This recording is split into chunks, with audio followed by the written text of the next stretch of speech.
Agora a gente vai ver um caso de alelos múltiplos. Então, quando a gente fala de um genótipo, a gente sempre está falando assim, olha, eu tenho um par de alelos, por exemplo, no albinismo, o indivíduo pode ser azão aqui e azinho aqui. Então, eu tinha duas características competindo aqui, ou ser normal ou ser albino. No caso dos alelos múltiplos, eu tenho mais de uma característica competindo por esse espacinho aqui, tá? Para aparecer aqui no meu par de alelos. Isso quer dizer que aqui eu não vou ter mais duas opções, ou ser normal ou ser albino. No caso do grupo sanguíneo, eu posso ser A, posso ter B, posso ter grupo sanguíneo O, ok? Então, vamos ver na prática, vai ficar um pouco mais fácil de entender. Para o sistema BO, eu posso ter proteínas na superfície da minha hemácia do grupo A, eu posso ter proteínas do grupo B, eu posso ter ainda as duas proteínas na superfície das minhas hemácias, A e B, ou eu posso ter ausência de proteínas para esse sistema BO, e aí eu seria do tipo O. Esse O aqui originalmente é um zero, quer dizer, ausência de proteínas para esse sistema. Mas a gente acabou, né, pelo uso, chamando esse zero de O, né? Essas duas são letras, esse aqui também deve ser uma letra. Mas originalmente esse O aí representa a ausência, o zero dessas proteínas. Nesse caso, então, eu tenho quais genes aí competindo por essas minhas vaguinhas aí no meu genótipo? Eu posso ter um indivíduo que receba uma letrinha do grupo A, tá? Esses dois a gente vai ler como uma coisa só. Então, esse é o gene alelo que configura a característica de você ter proteínas dessas que a gente chama de A na superfície das hemácias. Eu posso estar recebendo um B, né? Mesma coisa, as duas letrinhas aqui a gente vai ler juntas. Ou eu posso receber para o grupo O, ser ausente. Essa proteína, essas proteínas do sistema BO na superfície das minhas hemácias. E eu ser do tipo sanguíneo O, ok? A gente vai ter ainda casos de dominância e recessividade. No caso, A e B vão dominar sobre o O. Então, quando eu estiver no meu heterozigoto, a informação A, o indivíduo recebe aqui, olha, um gene do azão e um izinho, o gene alelo, para configurar o grupo sanguíneo O. O que vai aparecer, o que vai dominar é o A. Mesma coisa no B. Quando o indivíduo receber uma cópia do alelo B e uma cópia do alelo para o sistema O, quem vai aparecer é o B. Porém, quando o indivíduo receber A e B juntos, esses dois genes alelos aqui, eles vão ter uma relação de codominância. Os dois vão aparecer aqui no meu fenótipo, gerando um indivíduo do grupo sanguíneo AB, ok? E quando aparece o O? Se o O é recessivo frente ao e o B, ele só vai aparecer quando ele estiver em homozigose, ok? Aí você vai falar, nossa, é muita coisa para pensar junto. Se você for parar para pensar, é uma misturinha daquilo que a gente veio vendo passo a passo. Se você não tem clareza no que é o gene dominante, o que é a codominância, é bom dar uma olhadinha nos vídeos sobre dominância incompleta ou codominância e sobre genes de dominância completa para você chegar aqui com mais clareza, ok? Digamos, vamos ver na prática que fica um pouco mais fácil. Que eu esteja pensando aqui, peça para vocês falarem assim, vocês fazerem o seguinte cruzamento. De um indivíduo heterozigoto do grupo A e o outro indivíduo heterozigoto do grupo B. Se o indivíduo é heterozigoto, ele tem um alelo para o A e um outro diferente. Se o indivíduo é do grupo A, ele só pode ter aqui ser heterozigoto com recessivo. Se ele fosse AB, ele não seria do grupo A, né? Ia aparecer os dois. O indivíduo seria do grupo AB. Quando eu falo em grupo sanguíneo, eu estou falando do fenótipo, aquilo que é expresso na característica. Então, eu tenho o indivíduo A heterozigoto Então, isso me permite dizer que ele recebeu o alelo dominante A, heterozigotos, 2 genes alelos não são iguais, Izinho, que é recessivo, perto do A, para o grupo sanguíneo, que configuraria aí sozinho o grupo sanguíneo O. Então, A heterozigoto, eu vou cruzar com B heterozigoto. A mesma coisa, se o indivíduo B é heterozigoto, a característica tem que ser diferente. Se ele tivesse esse genótipo, ele seria B homozigoto. Eu estou falando de indivíduo B heterozigoto. Cada gene alelo dá uma característica diferente. Mesma coisa no A.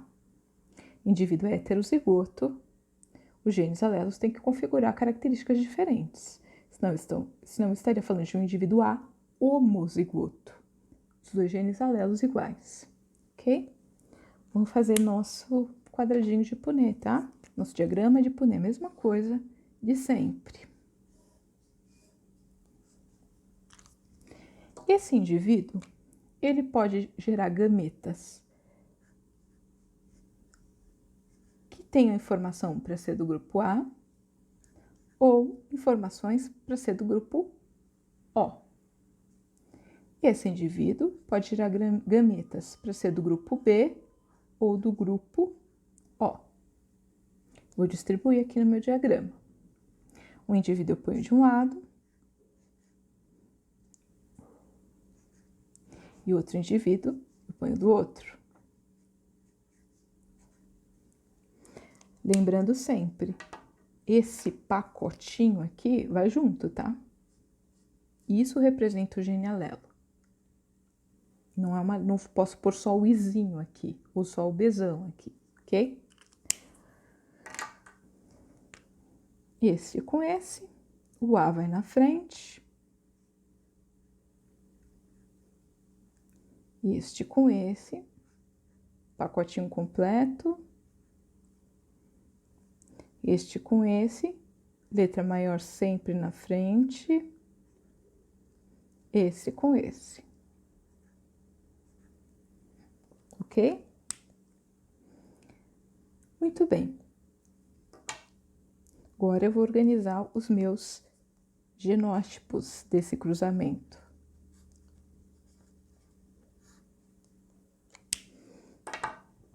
Eu posso ter essa combinação de A e B. Essa e A, Izinho. E B, Izinho. Ou essa, Izinho, Izinho. Ok? Total do meu resultado, 100%. Isso quer dizer que cada quadradinho vai valer 25%. Tem um quadradinho aqui de A e B. Eu tenho, então, 25% dos meus resultados, ou 1/4.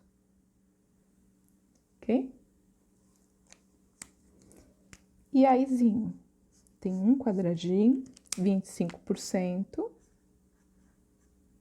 ou 1/4. E Bzinho, 25%, ou 1/4. Izinho, 25%, ou também 1/4. Ok? E quais são os fenótipos? Ou seja, um casal do grupo sanguíneo A e um casamento, né, entre um indivíduo do grupo sanguíneo A com um grupo sanguíneo B, em que os dois fossem heterozigotos, eu poderia ter filhos de quais grupos sanguíneos, né? Eu vou colocar aqui embaixo o fenótipo, tá? Que ali eu não deixei muito espaço. Então, esse indivíduo, Iazão e Bzão, ele vai ser do grupo AB. Então, eu tenho 25% ou 1/4 de chance de ter filhos do grupo AB, tá? Indivíduos do grupo AB têm uma frequência muito baixa na nossa população. Então, dá um nascimento de um indivíduo do grupo sanguíneo AB para cada 100 mil nascimentos. Esse genótipo IAzinho, lembra que o A domina sobre o sistema O? Então, ele vai aparecer só o grupo A. Porque esses genes aqui, alelos, têm uma relação de dominância. E esse tem uma relação de codominância, gerando um AB. Os dois aparecem juntos no resultado. Esse aqui não. Esse domina sobre esse. Então, o que vai aparecer é o A. Indivíduos do grupo A vão ser 25% ou 1/4. Pessoas do grupo sanguíneo A são bem frequentes na nossa população, tá? Só perdendo para o O, que embora seja recessivo, a população que a gente tem em maior quantidade, na maior parte dos brasileiros, são do grupo sanguíneo O, ok? Então, a gente tem aqui 25% do grupo B. Por que B tem uma relação de dominância com o alelo que configura o grupo sanguíneo O. Então, quando estiver esse heterozigoto, quem vai dominar é o B. Então, eu tenho um indivíduo aqui, 25% de chances, 1/4 de chances de gerar um indivíduo do grupo sanguíneo B. Pessoas do grupo sanguíneo B representam mais ou menos 5% da nossa população, ok? E o O? A mesma coisa, né? Eu tenho 25% 1/4, porque o O só vai aparecer quando eles estiverem homozigose. Então, 25% ou 1/4 de indivíduos do grupo O. Então, nesse caso, né, em que eu tive num cruzamento entre indivíduos heterozigotos do grupo A e B, eu posso ter filhos de qualquer um dos grupos sanguíneos, né? Tanto do grupo A, quanto do grupo B, do grupo O e do grupo AB. Por isso é que eu escolhi dar esse exemplo, ok?